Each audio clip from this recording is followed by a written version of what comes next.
Welcome to mom of 3 cookies. ഇന്ന് നമുക്കൊരു tasty ആയിട്ടുള്ള ഉണക്കച്ചെമ്മീൻ അച്ചാർ ഉണ്ടാക്കിയാലോ.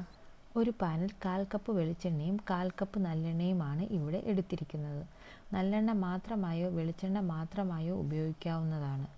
അച്ചാറിന് എണ്ണ കുറച്ച് കൂടുതൽ ഉപയോഗിക്കേണ്ടി വരും. ഇവിടെ കഴുകി വൃത്തിയാക്കി ഉണക്കിയ 100 ഗ്രാം ഉണക്കച്ചെമ്മീനാണ് എടുത്തിരിക്കുന്നത്. അത് കുറച്ചെടുത്ത് വറുത്ത് കോരണം. ഒരു ബ്രൗൺ കളർ ആകുന്നത് വരെ 2-3 മിനിറ്റ് വറുത്താൽ മതി. ഒരുപാട് ക്രിപ്സിയായി പൊടിഞ്ഞു പോകുന്നത് പോലെ വറക്കേണ്ട കാര്യമില്ല. ഇതുപോലെ ബാക്കിയുള്ളതും കൂടി ഇവിടെ വറുത്തെടുത്തിട്ടുണ്ട്. അതിനുശേഷം ഒരു 30 വെളുത്തുള്ളി ബാക്കി എണ്ണയിൽ ഗോൾഡൻ കളർ ആകുന്നത് വരെ വറുത്ത് കോരുക.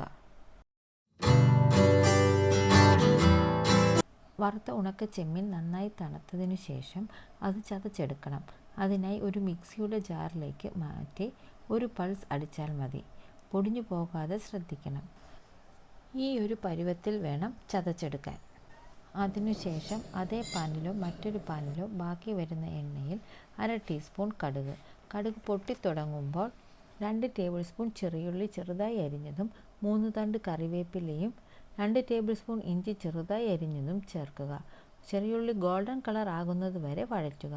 ഫ്ലെയിം മീഡിയത്തിലായിരിക്കണം. ചെറിയുള്ളി ഗോൾഡൻ കളർ ആയതിനു ശേഷം ഫ്ലെയിം ലോയിലാക്കി 1/2 ടീസ്പൂൺ ഉലുവാപ്പൊടി, 1/2 ടീസ്പൂൺ മഞ്ഞൾപ്പൊടി, 1 ടേബിൾ സ്പൂൺ മുളക് പൊടി 30 സെക്കൻഡ് വഴറ്റിയതിന് ശേഷം 1/4 കപ്പ് വിനാഗിരി ചേർത്ത് തിളച്ച് കഴിയുമ്പോൾ നേരത്തെ മാറ്റി വെച്ച വെളുത്തുള്ളി വറുത്തതും ഉണക്കച്ചെമ്മീൻ ചതച്ചതും ചേർത്ത് നന്നായി ഇളക്കി യോജിപ്പിക്കുക.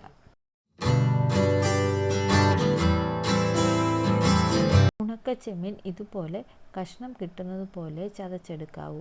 പൊടിഞ്ഞു പോകരുത്. ഉണക്കച്ചെമ്മീൻ അച്ചാർ റെഡിയായിട്ടുണ്ട്. നന്നായി 4-5 മണിക്കൂർ തണുത്തതിന് ശേഷം വെള്ളമയമില്ലാത്ത കുപ്പിയിൽ സൂക്ഷിച്ചു വെച്ചാൽ കേടുവരാതെ ഇരിക്കും. ഉപയോഗിക്കുന്ന സ്പൂണിലും വെള്ളമയമില്ലാതെ ശ്രദ്ധിക്കണം. ടേസ്റ്റി ഉണക്കച്ചെമ്മീൻ അച്ചാർ എല്ലാവരും ട്രൈ ചെയ്യണേ. റിസൾട്ട് കമൻറ്റിൽ അറിയിക്കുക. വീണ്ടും അടുത്ത വീഡിയോയിൽ കാണാം. Thanks for watching.